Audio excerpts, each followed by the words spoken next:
Sippers, welcome to this episode of the Tea With Me podcast with me, little old Shane Todd. Before we get stuck in to another episode, another one, let me just give a big shout out to our sponsors.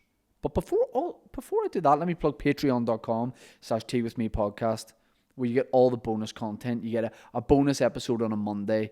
On a Friday, we do a live stream episode. And that means anything goes. It is genuinely live. The chat bar is open. You can ask a question, suggest a topic. You can give a shout out to your uncle who's in McGabry. Whatever it is you want to do, you can do it. And we have some great guests on that. Last week, I literally shaved the guest's head for charity. So patreon.com/Tea With Me podcast. You can check that out. Our sponsors are as follows. Punjana. Look, if you're in Buncrana, you drink Punjana. If you're in any location, you should be drinking Punjana. The number one selling tea in Northern Ireland. The Thompsons family make it. They've been making tea since the 1800s. Since medieval, the Middle Ages. When the Roman Empire was in full swing, they were drinking Punjana. The Thompson family were knocking around making tea. And the Romans, they were ruthless. But they spared the Thompson family because they said, go forward and make this beautiful tea. Thompson's family taste all their tea themselves. They don't use third-party mouths. They use first-party mouths. They taste it, they give a thumbs up or a thumbs down, and that goes into Northern Ireland's number one selling tea. No hard sell on this. There's no discount code. There's no online service for this. It's literally a case of go to your local supermarket, buy some Punjana tea and enjoy yourself. Have a party. Enjoy your uncle coming back from McGabry and have a toast with a cup of Punjana. We're also sponsored by Manscaped. Manscaped.com. Look, you know the drill by now. Manscaped are the number one in men's below the belt grooming. In that sort of, in those pubic aerobics, you want to be sorted out with Manscaped. They have a thing called the Performance Package, which includes the Lawnmower 4.0. And what that is a little black device that you charge wirelessly if you want, because the last one, the Lawnmower 3.0, had wired charging. Hate that. This is wireless charging, which Dan, pretty sure that means there's no wires involved. Unbelievable. You can trim your pubic area with that if you would like to. The Performance Package has this: ball toner, ball cleanser, ball wipes, cannon and ball, whatever ball product you can think of, it's in it. Perfect if you're, doing a bit of traveling. Maybe if you're going to uni and you're worried you're going to be teased for having particularly long pubes. You can get yourself sorted out by going to manscaped.com. Use the code TEAWITHME for 20% off and free shipping. Trim that bush and you're going to look cush tea. teawithme.com. No. Manscaped.com. Use the code TEAWITHME for 20% off and free shipping. Let's get stuck into this episode. The guest episodes, the lineups have been sent from heaven. We've had brilliant guests and we're going to continue to do that. My guest today and I are doing a show in London next weekend at Leicester Square Theatre. Some tickets are still available. I'm warning you, it's going to sell out. My guest is Colin Geddis, the man behind Lavery's Comedy Club. I Am Fighter, a lot of phenomenal comedy throughout the years, and a good mate of mine. I did his podcast last week, he's doing mine this week, and that's just what we love to see. We're going to have a lot of fun on this. Enjoy this episode of the Tea With Me podcast with my friend Colin Geddis. Also, patreon.com/Tea With Me podcast. If you like that, do you? Cheers. My guest is Colin Geddis. Colin, we got to kick off talking about the big story. If you're on, we got to talk about Messi leaving Barcelona. I mean, when he got on that podium and cried, yeah. I was so erect.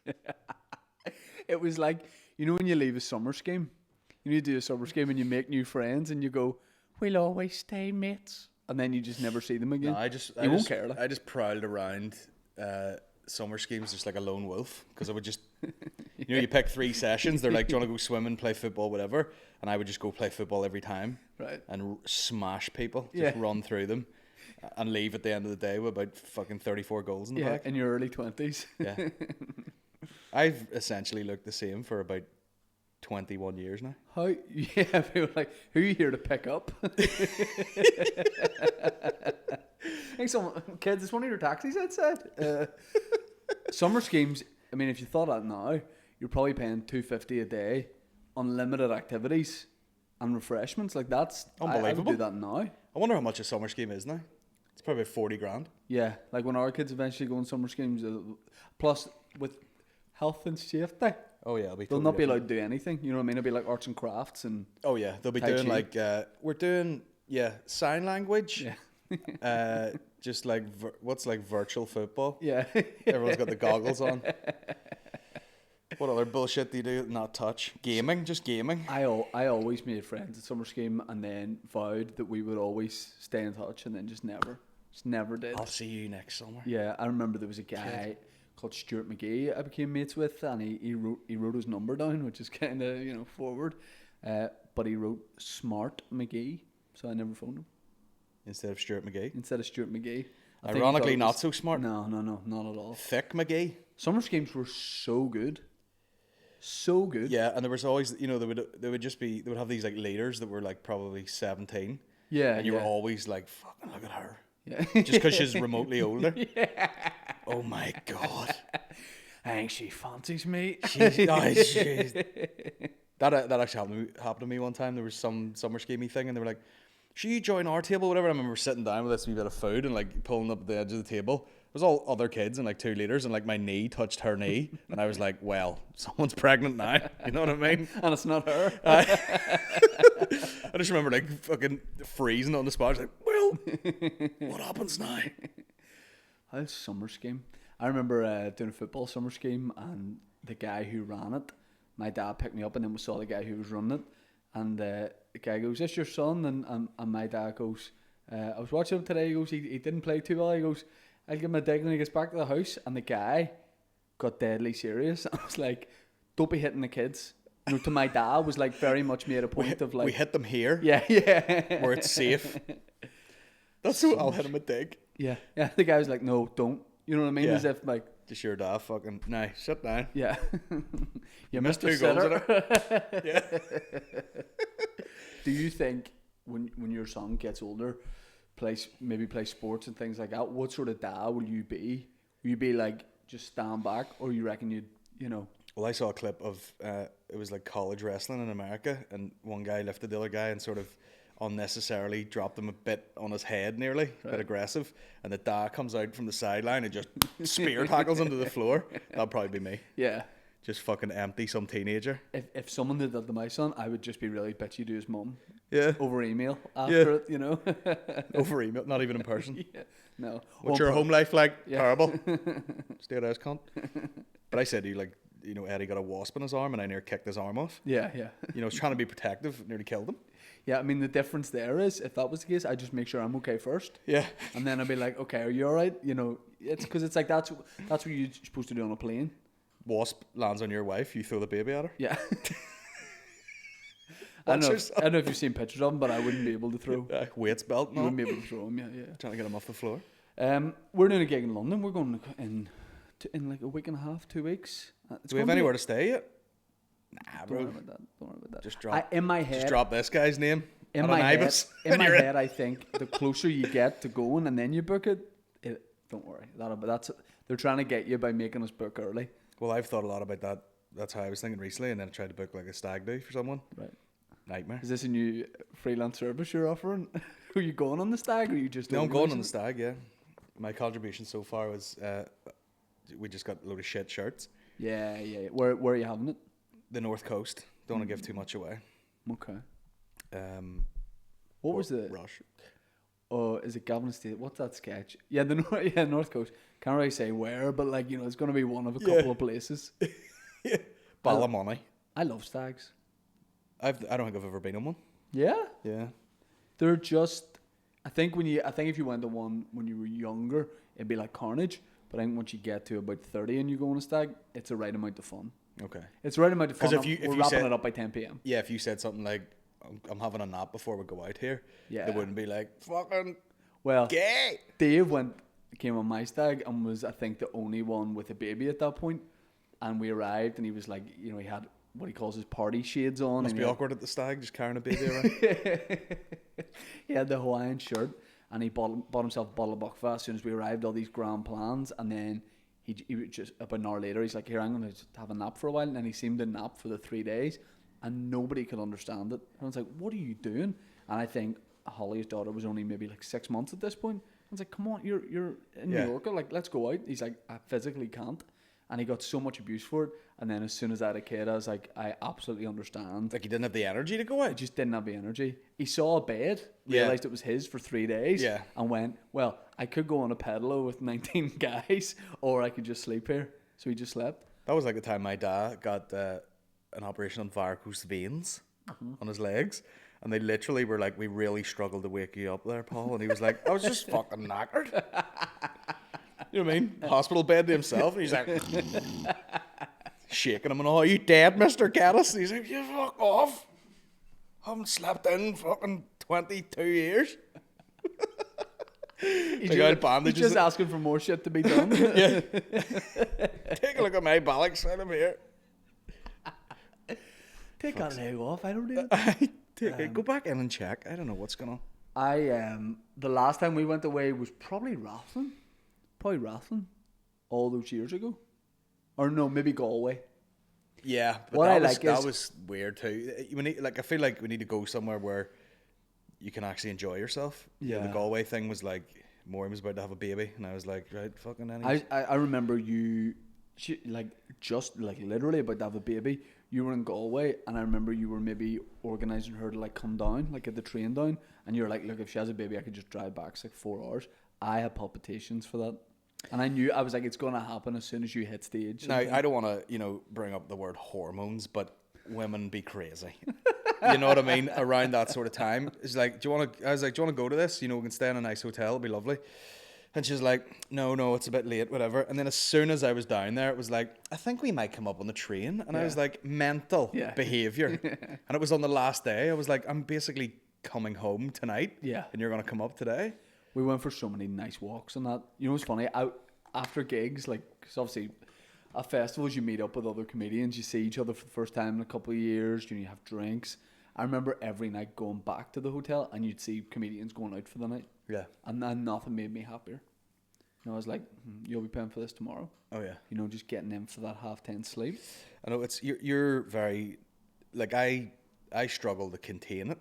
Right. Like, of course I would love to fucking rager every single night. And I struggle to make it look like I want to do that. Oh, yeah. I give the impression, I'm like, "Oh yeah, we'll go Shane does a nuts." lot of that. Yeah, yeah.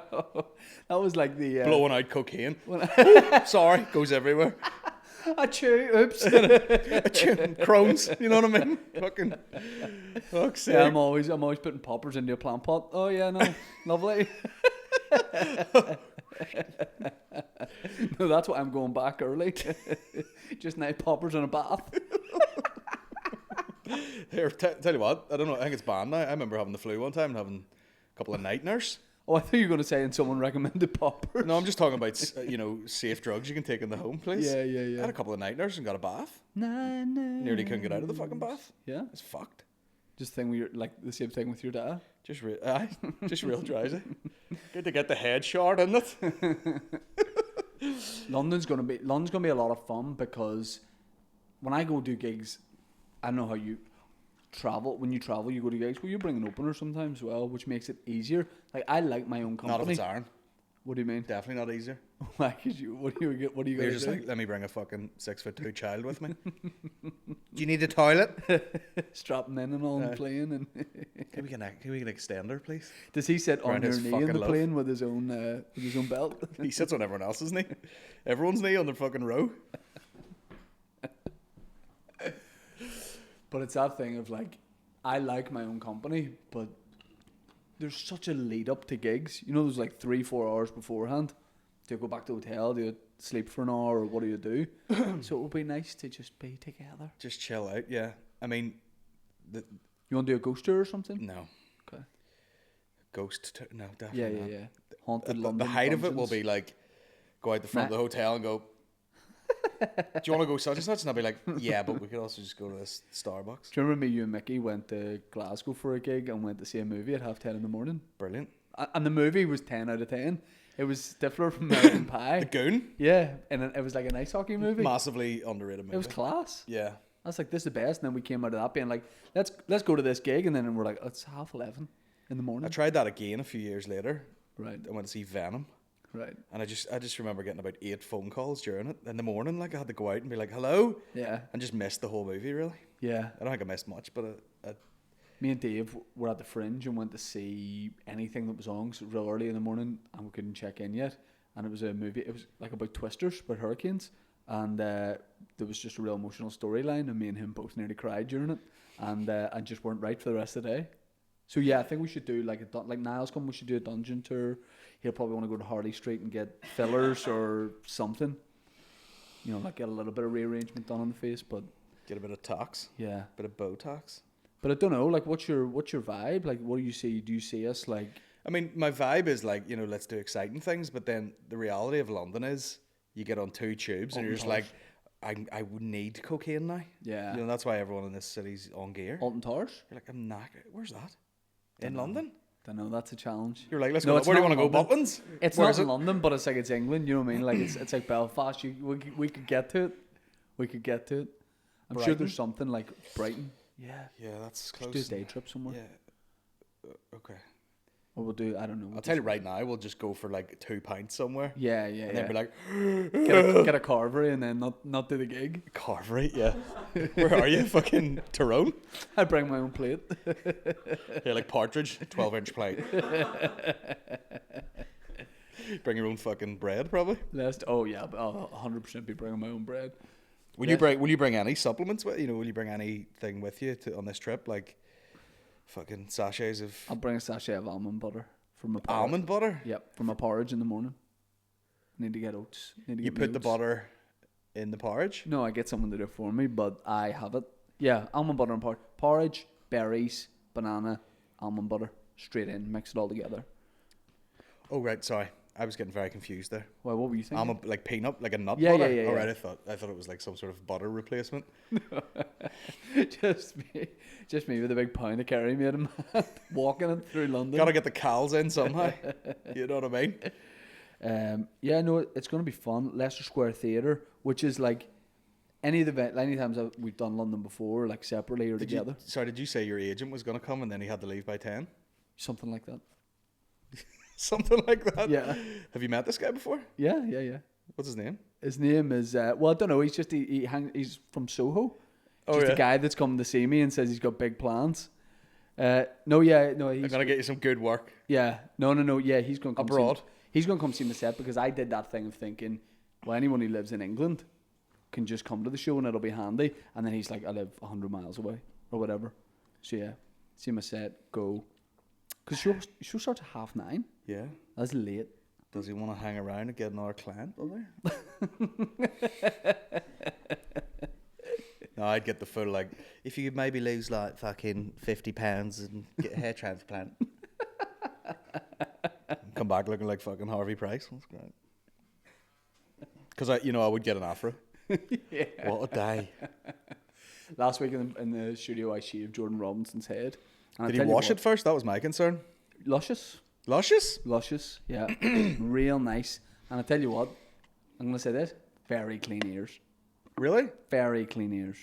Yeah, you probably know if you're gonna get your head shaved on a podcast, right? You will do a bit of work beforehand, but like, oh yeah, real nice. I've got very clean ears. That's all right. No hair. Is Is that what you're gonna say to my agent when you're like one of my main pleasures in life is putting one of those cotton bud things down my pisser and then I couldn't do that in a million years. put it in yourself? No. Why? I'd be a fear like hitting something, like a wee bit of my brain, or No, there's something plenty. There's a internal. bit more to travel before you hit your brain. You know what I mean? Fuck's sake. No, it's a nice feeling, but I've never had any. Do your eyes go back up in your head like the Undertaker when you do it? Yeah, because you're like, oh, at the same time. Ah! That's the thing. If you had a cotton bud in your ear and you were getting like sucked off and figured in the ass, you would just die of pleasure. That's the Probably. way you want to go. Yeah, like on the top, like Elvis. Only I'm not eating. I'm just like, two of them coming out of my ear. Ah! You go for a COVID test every day. I arrive with my own, like, in my ears already. Go ahead. I haven't had a COVID test yet. That's all right. You want to get one? Yeah, it's he shaved his head. What was he donating it to? Fucking Princess's Trust, I think, which is like they make wigs. cute. They make wigs, which is very nice. And he said to me it has to be at least 9 inches. Right. And I went, what about the hair? So comedy, you know. I did my own COVID test for a while, a couple of times, and then had to get it done. And the difference in the amount of application you put into your own, and then when someone does it the real way, is night and day. Because I was like, this is fine. Why are people complaining? Got it done somewhere before, like, traveling, and the cotton bud hit my tonsils, and I nearly vomited. And a lot of people wouldn't. What were you doing before? Just like put it in your nostril, like. Yeah. Oh yeah, touching. I don't have COVID. Like touching it just a bit. And they're like put it like right up there. Yeah, they're Stephen Davis. You know, fully going with a wee bit of chalk at the end. Yeah, but no, the when it's done properly, it's absolutely brutal. Do we have to do anything ahead of London? Do you have to like register in something or something? No. We just got to show up and look good. Okay, that's all we got to do. Have you had any weird airport sort of things in your? There's nothing. No? There's nothing. You just travel as normal. I think it's if you're going somewhere far. You know, if you're going Turkey. In the far away. If you're going far away, but if you're going close, you don't have to do anything. It's just normal. Class. Did I ever tell you about the time I was coming through Belfast International, which if they nuked it, I'd be happy with. The guy, the other way, there's like the ex-cop on the fucking podium pretending he's a policeman. Right, that podium. This dude was like, you mean as you walk out, they've got like the fake cop who probably like right. was drinking on the job, and they're like, we can't sack you, but you can work in the airport for your sins. He's like, can you step this way, please, sir? And I was like, meanwhile, that's how they all talk. Oh yeah, and I literally had a bit of camera gear with me and all, and I had to take everything out, and they were all fucking hoking through it, and then stuffed it all back in. The guy goes, can you step over here, please, sir? And I was like, fucking here we go. And I walked over and he goes, I hear there's a rumour that Barry the Blender's loose in the airport. And I was like, I hope 9 ISIS walk behind me and fucking bomb this shithole. And it's your fault, Derek. And I was literally like, rude to him. Like, I was like rude to him. I was just like, okay. How does he want you to respond to that? I don't know, but it's probably one of them scenarios. If you're just like, fuck off, like if you're perfectly within your rights, just be like, get the fuck out of my face. He'd be like, here, let's add attitude. Stop resisting. I'd like it if he went like through, so he kept you for an hour and a half before he said that. You know what I mean? Like full checks, cavity searches, and then said it.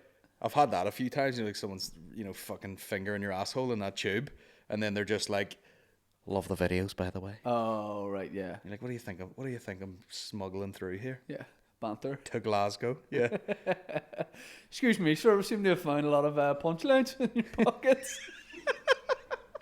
I'd be like, oh, that's joints.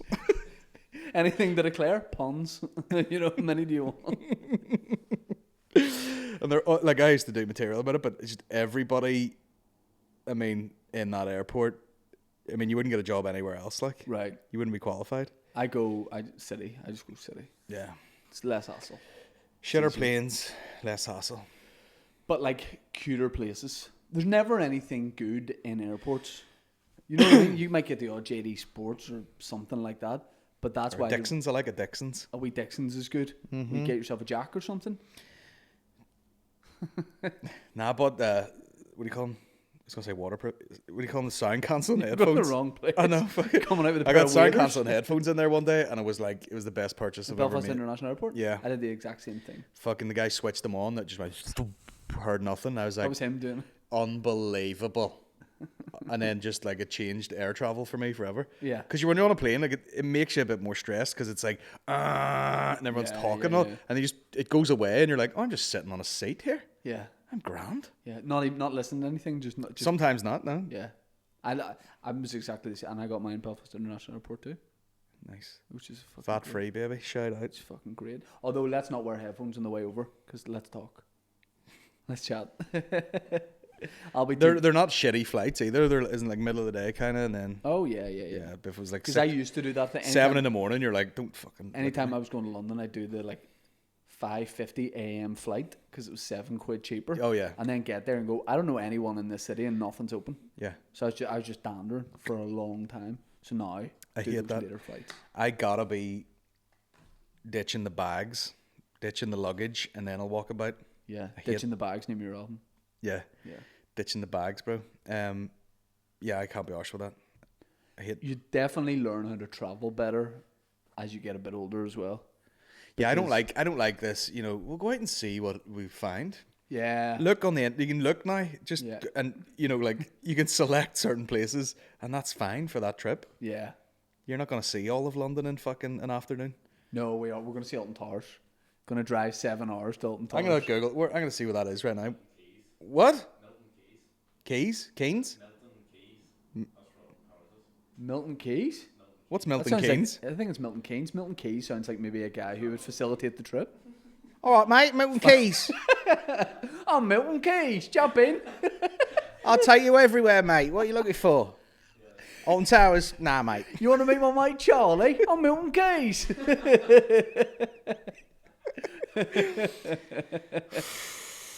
He's got the keys. He's got the secret. Milton Keynes. Keys or Keynes? It's Keynes. Keynes Reggae Festival. Is that word? What? Alton Towers. Alton Towers. That sounds like another guy. Even if we get Milton Keynes and Alton Towers, Yeah, it's fucking miles away, man. yeah, we can do it. Yeah, 3 It's hours. like fucking. Well, that's okay. We get there at 1. The gig's at 9. We could just get there, waltzers, straight back on. Straight back on the Milton Keynes Vespa. The 3 of us on the back. Me just crushing the suspension into the floor. I'll just walk beside you. For fuck's sake. You boys want to do the ghost tour? Oh, yes, please, Milton. Milton Keynes. Oh, yeah. Hey, get on a beers, mate. Get on a fucking beers. Just fucking. Did you ever see the clip of your man in the Euros? Was like, he had a big bag of Coke, and he was like, he'd take a big fucking giant bump on the key, and he'd be like, oh, and the whole crowd's out, and he was, and just fucking hoofed the whole load of it.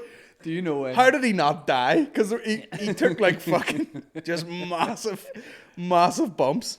He's like, yeah, go cracking it, mate. Fucking.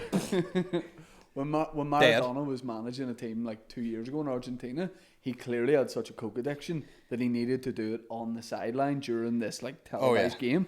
Did you ever see the footage of like 8 of his assistant coaches he would like give a nod and they would form like a ring around him and all pretend they were like watching the match. So he Just was nodding sitting, their they were head. standing, and then he would do and then go back to managing. Fucking hell. I mean, that's the word. I mean, you know what them South Americans are like for their Coke. Love it.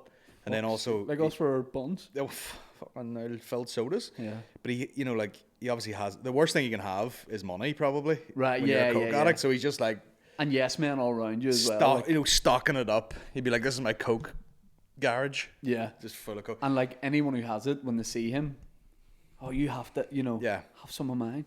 It's seen probably like if Paul Hollywood was walking past a bakery. Oh, Paul, try this. Yeah. We bit of Vita or something. And he's like, that. "I'm fucking Barnbrack. I'm bloated." Yeah, You're like, "Eat that." yeah. Do you see that documentary, Cocaine Cowboy? Well, it's a series now on Netflix. There was an old documentary about Miami and all the cops and all, and now there's a series on Netflix about the actual dealers and stuff. And they're really into like speedboat racing. Right. And they had one guy, and he literally like couldn't look more like he's from the 80s Miami, like sweaty hair, they stuck to his head and big tash and all. Yeah. And he's there like interviewing people, and he's literally like, "Oh yeah, how'd you get on?" And his jaw is like all over the place. "Got our winner here today." Just fucking sweat pissing off him, like just didn't hide it at all. Yeah. Just everybody's wiped out. But like you say, having so much money that you just Oh, yeah. What's like Pablo Escobar having a zoo? Yeah, you should watch that documentary. Yeah, Everyone's like, "I don't know, man. I was like 21 years old and I was lifting about 21 million a week." Yeah. And he's like, "I didn't even think I was a criminal. I was just driving a boat full of drugs to another place." And you're like, "Yeah, drug trafficking, you fucking idiot." They put me in jail for 24 years. I was like, why? I basically just drive a boat. I don't understand this. And you're like, it had a street value of 200 fucking million or something. When you watch programs like that and you hear the street value, it makes you realize that here, okay, it is a problem, but it isn't really when you consider the street values. When they're like, PS and I have made a seizure of £77. Yeah, but they'll put up a photo of like a wee 5 bag of weed. Like, listen, we're taking down the fucking the kingpins around here, and it's basically just a fella that was smoking a joint on the corner. Yeah. I've got questions. I thought you were gonna go. It's funny you should mention. Yeah, funny you should mention drugs. We're gonna do a little tasting. Yeah, I've got questions here. You're a big man for the weed. Oh, big for it. I enjoyed it a bit, like, but then you have a baby and you're like, you just can't be. Yeah, I prioritize sleep over everything. That's your album. Sleep over everything. Josh says, which Northern Irish celebrity or public figure would be best suited for First Minister? I mean, I don't. Joe Rogan. It would be someone be dragged into it reluctantly. Yeah. It was sensible. Here they're like, I don't want anything to do with that. And you're like, do it for the people. It'd be somebody that isn't a celebrity. It'd need to be someone who just wants to go unnoticed. Those sort of people. You know, that are like... Liam Neeson. Not looking... I don't know. I think if Liam Neeson was First Minister, I think it would work out quite well for us. But if you were a different colour, I think he's... Was he a racialist? No, but remember he gave an interview and he said the term... In a context, he said the term black bastard, didn't he? He said his friend got attacked by a black person, and then he said, I was looking to go out, and I think the phrase he used was, and kill a black bastard. And then I think he's that old that he probably forgot to give a bit more detail of what he was saying. I know people are like, it's not worrying that he was going to kill a person. It's that he said black bastard. Yeah. I was going to get this black bastard and kill their whole family. Yeah, and then they were looking at him like... Did you say black bastard? I finished the story, and then he's that old, he just moved on talking about other stuff, Yeah. I'm pissing in my pants. But I don't know. Can you do a Liam Neeson impression? I don't know. I don't think so. Negative. Maybe I can. Something like that. Oh, that bit that everyone does. Anne-Marie says, what are the bromance plans for London? I can't stop coughing down this mic. Is it cool? I think I'd like to do something. The bromance plans? Yeah. Don't know, but we can make a sex tape in full cinematic 4K. Yeah, let's do that. 3 cameras. Yeah. Milton Keynes in the middle of it. I love it, lads. Good. Oi, oi. Here he comes. Yes. More white lines. Milton Keynes does PR for Faces nightclub in Essex. But yeah, I think the plan... I'm going to take you for like some food that you do not want. I was just about to say... Just fucking look at your face all the time. I was going to say, I think I would like to have some nice food. Yeah. Yeah, no, so you put on some sort of cuisine tour around London and I'll just follow behind and watch you do. I think we should go to some Asian places and see what you can... Half and halves. Yeah. No, nice stuff. Yeah. You know what I mean? Yeah. Do you eat meat? Yeah. Any types of meat? Any types of meat. Red meat's all good now? All good. In moderation, but I will for in London. Well, yeah, the meal, it is, a restaurant meal will be in moderation. Yeah. They don't go like, here's a few chips and a bit of thing, and then like 4.5 kilos of brisket. Yeah. No, I like that. I like... Do you they control it on a plate. Do you like barbecue food? Like Texan American type. style. Yeah. If you can get it, I'll give it a go. Yeah, I like that. It's hard to come across. Well, I like that. Well, see, that is a lot of meat. I know a few barbecue places. There you go. He used to live in London. Oh, yeah? I like that.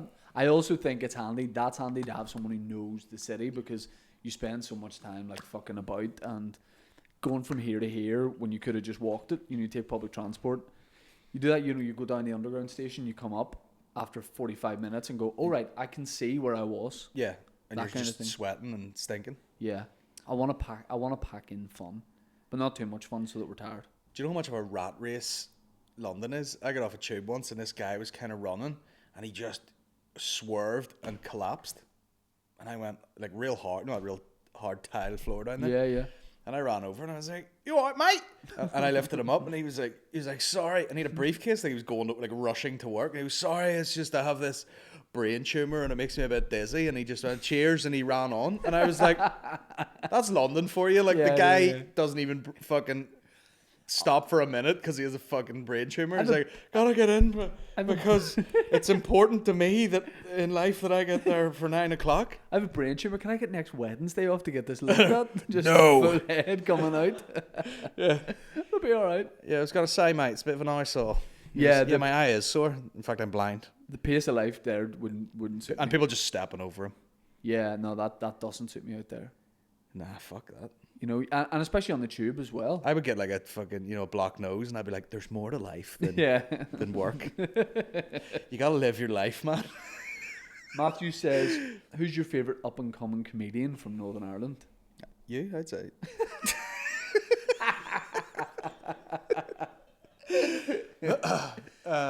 Me and Roy Walker. I mean, there is no like up and coming now because it's like someone will just do something out of nowhere and they'll be like, "Oh, there they go, fucking 200,000 followers on TikTok or something." You know, it's like it's mad how quick you can just get into it. There's no like people must look at stand up here and think, you know, do you spend years? And that was probably the case a decade ago. You know, it would, and there wasn't social media as it is. It would take you a lot longer to get gigs. But now, like, you look at someone like Johnny Bow, who did Lavery's last week. Like, Johnny was doing it years ago and then stopped for about 7 years and is doing it again. So it's almost like he's starting again. But he's really good and he has a defined act. He's got one-liners that are excellent. He wears a suit, like he knows his sort of character for stand-up. And he's getting gigs left, right and centre. And it's almost like he's just started. And it's just because he's good. yeah, totally. I think for me, he's probably the best up-and-coming comedian because, I mean, you spend a long time figuring out how you look on stage and just getting comfortable and that sort of thing. And especially him doing like one-liners. It's easy to think, oh, I've got to start to do stories and do I have to do this and that. Did he start like that though? Was he doing like bits and stuff at the start? I might be wrong. I think he was doing bits. I think he was doing stories and stuff. Well, it's good that you figure it out, like. Yeah. Because you could easily, look around you and be like, "Oh, there's Mickey and Paddy and fucking you, whatever," and be like, "Oh, they do like material and bits." Yeah, yeah. And think you have to do that, and then you're Yeah. like, "But I have like fucking 200 jokes lying here that I just write when I'm at work," and no, it's good. I mean, there's people like, I mean, obviously like Geordie, and there's all the obvious go-to ones that like we would have support. Yeah. Because they're just good. Yeah. And the Geordie's best thing- had some gigs, like even at the Limelight, where like Mickey opened, then Jordan Robinson goes on and murders, like just hit whatever the sweet spot of time was. Yeah. Fucking murdered, and then they get too drunk, and then I go on, and I'm like, "Oh, there's fucking just nothing left for me." Yeah. Like, and he got that sweet window. But the best thing is they want a gig so much. Like that's Totally. that Yeah, they're draws just me to a there all the comedian time. more than anything. Like William and Jordan and all them ones, like they would just, which is sort of the way to do it. Like, in the comedy world, it's like if you like make yourself useful. Yeah. Which is like the oldest fucking thing in the book. Like, but if you're just around and you've done a few gigs and you're always there, and it happened to William a few times, I was just like, "Do you want to MC Lavery's?" And he literally like high-fived James McKegney, like, "Fucking sweet, man," class. And I'm just like, "No, it's just because I want to do a set and can't be arsed doing it." But Yeah. but that's the sort of thing. But even things like If you were just sitting at home going, "Colin never asked me to do Lavery's," you'll never get asked. It's like, be into it, be there, like. because there's that thing of like even just announcing someone on an offstage mic. Here would you just announce mine? Being able to just be there and you like wanting to do that and sort of thing. Because I remember going to fucking countless stand-up nights. I was saying that Damon Clark, like, he was about the first ever like local gig I went, their second maybe, was in the Black Box, and he was on, and I remember just like, you didn't even know that you could do this in Belfast, and I was just like, where the fuck is it? Like, he was unbelievable at the time, with the crash test dummy and all. I was like, this is nuts. But you got to go and just be around these places, and there is a lot of people who do comedy who are like, man, you know, they shit on like Lavery's or something. They're like, oh, it's all the same people and blah blah blah. And you're like, yeah, I don't know anyone else. Yeah. I've never seen you do stand up. Yeah. You're never around. You're just at home complaining that you're not getting gigs, and all these other guys are actually into it. Yeah, there's no point where you should stop asking for gigs. Like I'll still say to you, here, could I do a Lavery soon? Or it's both. Like I'll ask you, you know, because I'll take a look at the lineups and be like, right, we're cycling these round. Yeah. I'll give Shane a shout, but yeah, you'll ask for a 10-minute spot, or you'll say something like, here, I'm doing this. If I come around, could I also get 5 minutes?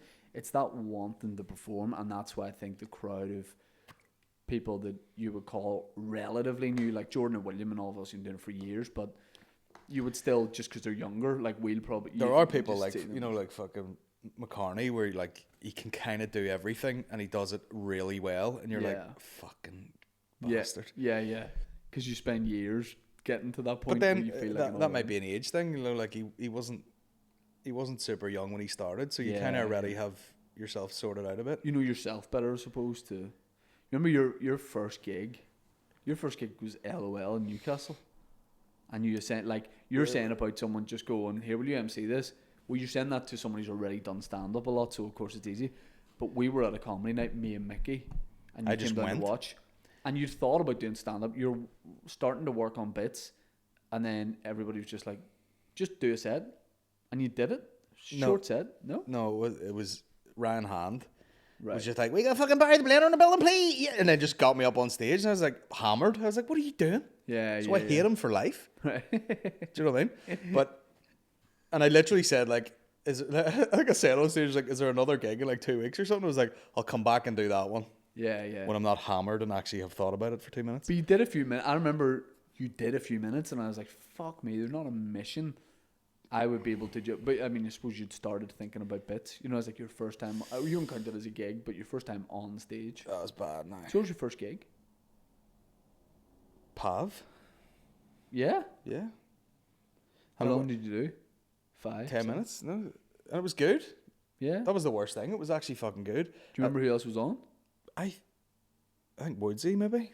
Right. I think me and Woodsy started like the same day or something. Oh, right, okay. And then maybe like the second time, it was because we were doing that audio picnic podcast, so like fucking everybody was on. That's right. Everybody that was in the building tried it. Yeah.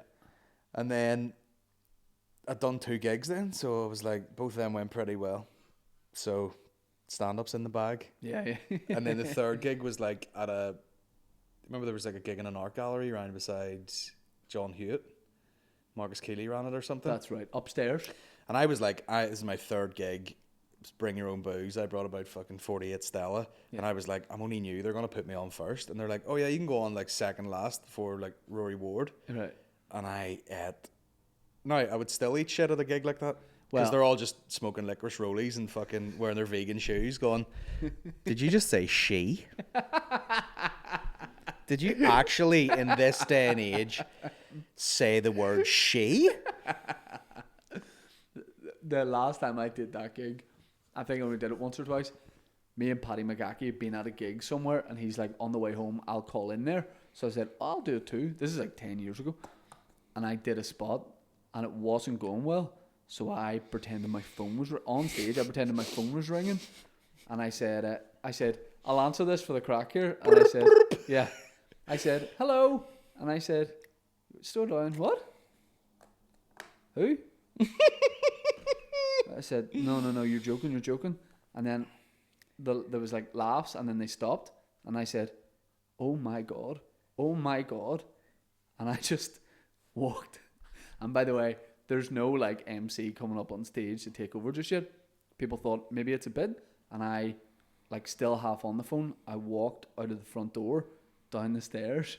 Where was this gig again? It was in Safe House, just on beside John Hewitt.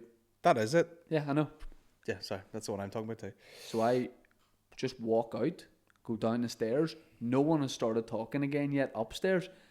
And as I got into my car, I looked up at the window, and there was just like 2 comedians and a couple of audience members, just like real worried looking out. And I just went, sorry, got in my car and just drove home. That's the sort of gig where I'm surprised they didn't just go.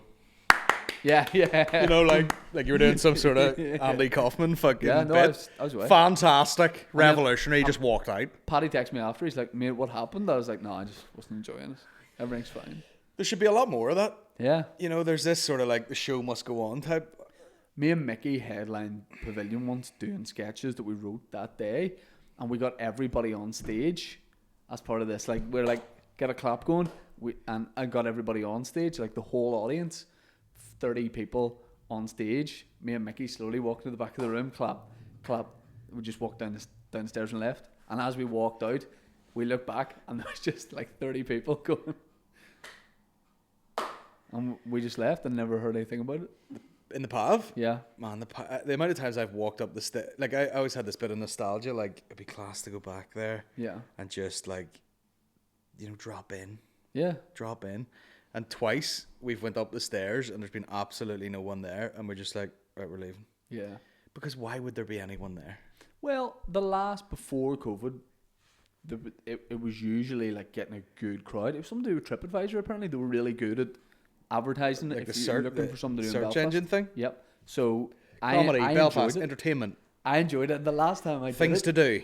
there was some middle-aged guy was going on after me, so we were both standing near stage, and it was packed, and I was like trying a bit of new material, and the guy goes, "So was it your first gig too?" And I, as a joke, I went, "Yeah," and then I was like, "I'll go on stage, do my set, and then I'll like Rip it up. share a laugh with him." I go on stage, don't have a great set, and as I walked off and like started chatting to him, he goes, "You should do it again. You should do it again." He's like, "Don't give up. Here's like Graham Watson. Stick at it." Yeah. I just had a like talk about that, the things you've witnessed in there. I remember going on stage and just being, the mic broke. Right. Deadly serious. The mic broke, and I was like, I don't know what to use, and there was like a betting pencil or like an Argos pen or something, and I just held it, and that became really funny. And then I was talking to this girl because she was writing in a notebook at a comedy gig. Sure. I was like, "What are you writing there?" And she goes, "Oh, it's just a poem." And no joke, I was like, "What? So you're at a live stand-up gig writing a poem?" And I was like, and at that point I didn't care, but it was sort of like, "What are you writing about?" And she goes, "I wrote one about no joke, lettuce." And I was like, "What is this fucking shithole?" That's literally what she said. Yeah. But you're not, you know, you see the People doing food sculptures. you see the clientele, and yeah. Do you mind if I throw some clay in the back here? I brought my own. Fucking weirdos. Let me see. Do you remember the funeral party come up to the gig? No, in Path? Aye. No. There was like, there'd been a funeral and the downstairs was like full of ones drinking, obviously. And I went down for a piss and this guy goes, "Fucking buy a blender. What's a crack at all? My uncle's just fucking buried there." And I was like, "What are you doing here?" And I stupidly went, "Doing a stand-up gig upstairs." And he goes, "Are you? Fucking right." No. Shouts to like all the lads. Now, I went upstairs, went on, came off, and they all paid in and sat down, and someone was on stage and were like, "This is fucking shite and all, where's buy a blender?" And I'd already been off. And I was like, "I've already been on." They're like, "Fuck's sake." And they all just got back up and left again. This is worse than my uncle's death. Aye. Fucking give me another family death any day. Instead of watching this fucking I've had a Egypt. few deaths in that venue, to be fair. Yeah, it's got bad juju in it. I did my second gig there, and that convinced me to keep doing stuff. My first was so bad, then I did my second in there, and it was packed and it was fun. So I'll always enjoy that venue. But yeah, there's nights, obviously, because it's open mic night, there's nights where you go and there is literally nobody there. And then do you remember they had a comedian's table? Oh, and yeah. it just became like there was more going on there during the set Oh, yeah. than on stage. But there was like a lot of they were weird, like heckling acts. there was a weird hierarchy thing where like yeah, you knew who was able to sit at that table. yeah. And then you come in and there'd be like someone who'd done one gig was sitting there writing notes and you're like, "Who the fuck is-" Yeah, but it got to the point where they were talking about the acts on stage and being so like animated about it and didn't care. A lot of people stopped going because of that. That stopped now, like, which Yeah, and you could just go back like fucking 8 years later and see people doing like the same set, yeah, you know, yeah. and being like, "Mickey Bartlett's shit." Man, Here's my no, bit about my cat or something. I mean, at the minute, I do any gig. I do any gig nearly at the minute. Yeah, that's where me and you differ. Yeah, no, I just want to be on stage. I just every time I do it, I feel like if this goes away again, which I don't think it will, I hope it won't. I just want to do as many as I can while I can. Mm-hmm. You know. So Makes sense. So anything, paramilitary fundraiser. I just feel like anything. It has to be of a certain quality, or else it's not worth it. Or maybe if I get asked to do something, I don't like, maybe I'm looking for something on the way home to do, another gig to do as well or something. But like, yeah, anything. I actually really enjoyed that voodoo show. Yeah. Just because it was a venue I'd never done. There's something I love about that. It's weird because the Thursday one was the most rowdy and my material was the most shit, but it was the best gig. And then Friday, which sold out immediately, felt like, I was like, are you guys okay? Right. Sunday was about the same. There's still... Like, you guys... I said that to my sister. She was like, oh, how'd the gigs go? And I was explaining it to her. And she goes, well, that's something to do with Jupiter. Jupiter's being weird at the minute and everyone's mood's down and all. And I was like... She smokes crack now. That's cool. But yeah, if there's venues I've never done, I enjoy that. And then there was a heckler at the Thursday show, and I love that because you can go back and do stand-up, but you need to be in those situations again to feel like, oh, this is part and parcel of it. Yeah. You know, I was so nervous about getting heckled when stand-up came back in like September there, and then it happened, and after it, I was like, oh no, I'm so glad that there's that exchange. Even crowd work, I'm only now starting to be able to want to do that again. I know, it took me a long time to like settle into crowd work. Yeah. Like just be like, you don't need to have this amazing comeback right away. Yeah. You can just sit there for a minute. Yeah, because the guy at the voodoo show did all the work for me by saying Jewish instead of Jewish. Yeah. So that worked. And then the audience kind of, because it was like a wee bit cold at the start, and then like felt like I was working hard, and then that happened, and then that just felt like it broke the ice. The crowd work thing. And it was the same with those gigs in Ballycastle. Hotel function room during the day. Just felt a wee bit stuffy at the start. Yeah. And I went on, just was doing material. It was grand, first half. Started the second half, I'm just doing crowd work. Infinitely better. People just feel way more that's why, at ease. They see clips of people like Paul Smith or something, and they're like, do you not love him? Isn't he fucking hilarious? I don't know. I've never seen Paul Smith do... That's whiskey. Do material. Yeah, I've never seen a bit of his at all, ever. I think he does, but he can switch it up at any point, because he came to do Pugs for Dave. He was doing Ulster Hall, and we were in the Clayton having coffee beforehand. He was staying there, so he was about the foyer thing, and we're chatting to him, and Dave said, look, I do Pugs across the road, and that was Dave, which is weird. Dave's like, if Dave you fancy it after, come do a spot. Didn't think he would. Showed up, did about half an hour, and he was doing material. Then he got heckled, and then that became the show. Yeah.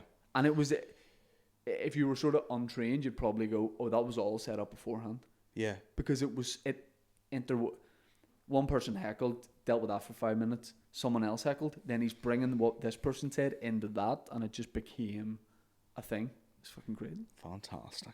But the danger of committing to crowd work is then it just doesn't, you've no like end to it. Or you make people that much part of the show that you then can't. It's nice if it falls between bits, because there's nothing worse than starting a story and then being like, I was fucking cunt here, and anyway, I'm back in the shop here, and it's or like sometimes where all you need to do is just give a wee look. Oh yeah, I got it.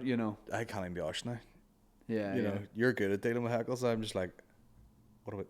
Yeah, it's okay, obviously, until it gets to the point where it's like, I've mugged you off 3 times. Yeah, your mates are embarrassed. Now you need just kicked out. Yeah. And not going to be me doing it. No. But hopefully an adult man will come in and remove you. Leave! Be gone! Me throwing gluten-free oats at him. No! Oh dear. Was that it? 2 questions? No, there's I think there was 4 there. Remember the First Minister one? Joe Rogan. That'd be fun. The other one was, have me and you ever had a full argument? Which I don't think we have. You don't... I don't think so. Comedians... there's no one in our friendship group that I've even nearly had an argument with. It's a very laid back, for such a high pressure job. It's such a laid back. Well, no, it can be quite bitchy. You know what I mean? Like, there's probably a lot of behind the scenes slobber. There definitely is, but I don't think people will ride with each other. Nah. What are you gonna ride about? Yeah.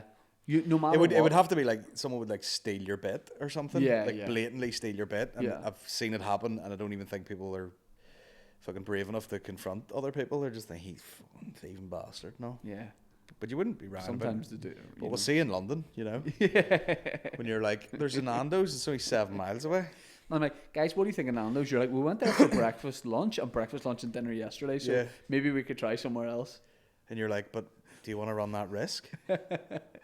I'm like, let's go somewhere a bit different. TGI Fridays, we should try that. Let's try it and see what it's like. And then you go in there and you're like, can I get the peri peri chicken? Yeah. I found a little mom and pop place called Shake Shack. Would you guys like? Should we try it? You'll find some place, you know, those chicken shops. It's called like fucking Nindies or something. Like it's nearly this. It's like a rip off, same sign. Armando's. We'll try this. Fernando's chicken, peri peri chicken. Getting sued like fuck. Yeah, the show is on Saturday, 21st of this month, which is like next week, and we'll put a link to tickets in the thing. It's gonna be nice. Let me ask you this: are you gonna buy any clothing for the show, either out there or before? Yeah, probably. I mean, I've been fucking looking around for trainers, and there's that's weird. It's not like you have any.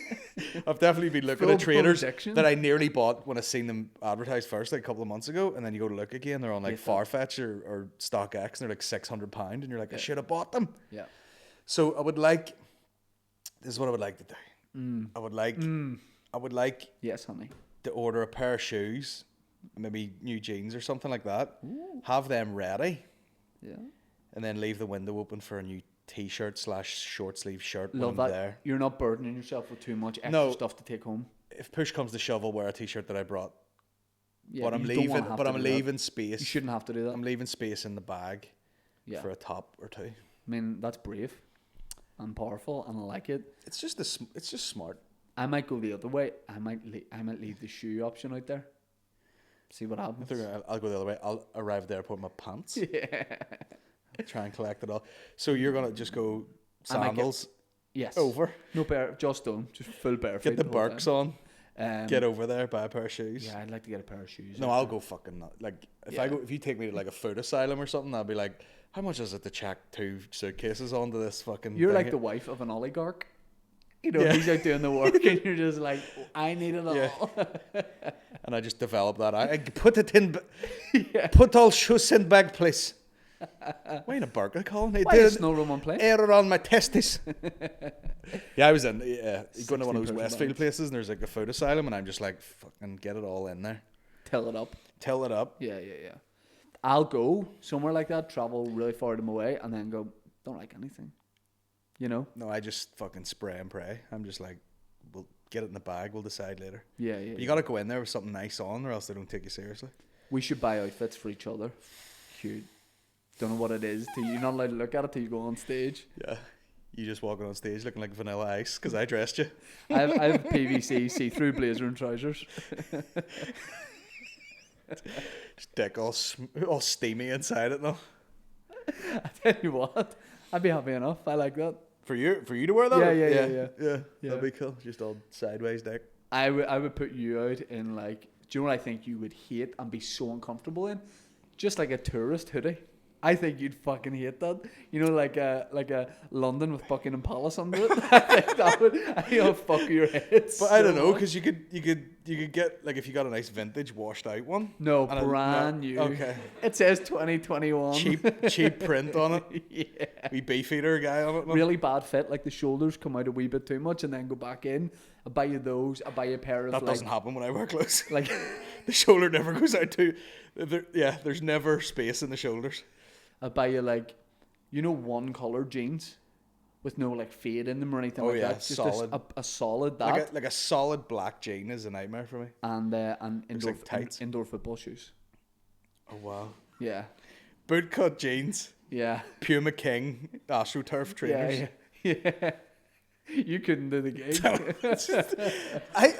You wouldn't even have to go that far. Like the shape of my legs, if you just bought me skinny jeans and like Chelsea boots, Yeah, I would just look like a Shetland pony, Yeah, stood upright. Doesn't take much to make me look fucking stupid. Like I would just get you a full FUBU daishiki. jean shirt combo do rag. Yeah, I mean, let's do it. That'll be a lot of fun. Oh Yeah, we'll put the ticket thing in the description, and usually like you know, like you want to word piece or anything? Is there anything you want to just Just give like a wee shout sign out off? for? Yeah, just give a shout out for any causes or. Just, like there probably is going to be another lockdown, so why not just go to all the gigs we're doing? Yeah. Make hay while the sun shines. Get a vaccine. Drop the bags off. Have you got a vaccine? Yeah. 2 vaxes? Yeah. Class. Yeah. I got 2 in each arm. Just because you can never be sure. Yeah. I got them ages ago because I have Crohn's, but I know you didn't know that, but I've Crohn's disease. So I got the vaccine in 2017. You're a fucking enigma. Don't give out. You're like Kate Moss. You say nothing. Don't know anything about you. Is Kate Moss known for saying nothing? Yeah, she hasn't spoke her whole career. What? Is that not true? Coming on the podcast next week. She does audiobooks for camp. No, she famously just has not really said anything publicly ever. Oh wow. You'll probably find something, but She just has like a horrific voice. She sounds like Milton Keys. Yeah. Fucking Kate Moss, you can't. All I'm fucking gear, mate. Take my picture, mate, will ya? Hey, my Yeah. tiny tits. Shout out to Milton Keys. All right, cheers for coming on. Appreciate it. Thanks very much. Going for food now. Skinner's in Hollywood. Oh, I hate Hollywood. Shout out. Everything you want in a bit of bread, fuck you. It's so tight. Can't get through it. That's the way we like it. It's going to be pedestrianised. Really big. Shouldn't say too much. I've heard. Might just be pedestrianised and that'd be pretty cool. There you go. It's because we all have big cars. I don't have a Nissan Qashqai. But I pulled the Jeep into that parking space there. Ain't coming out. I'm going back through the fence just leave it. and out forward through Come. the fence. Just leave it. Just getting on one. Get another one. We'll store equipment in it.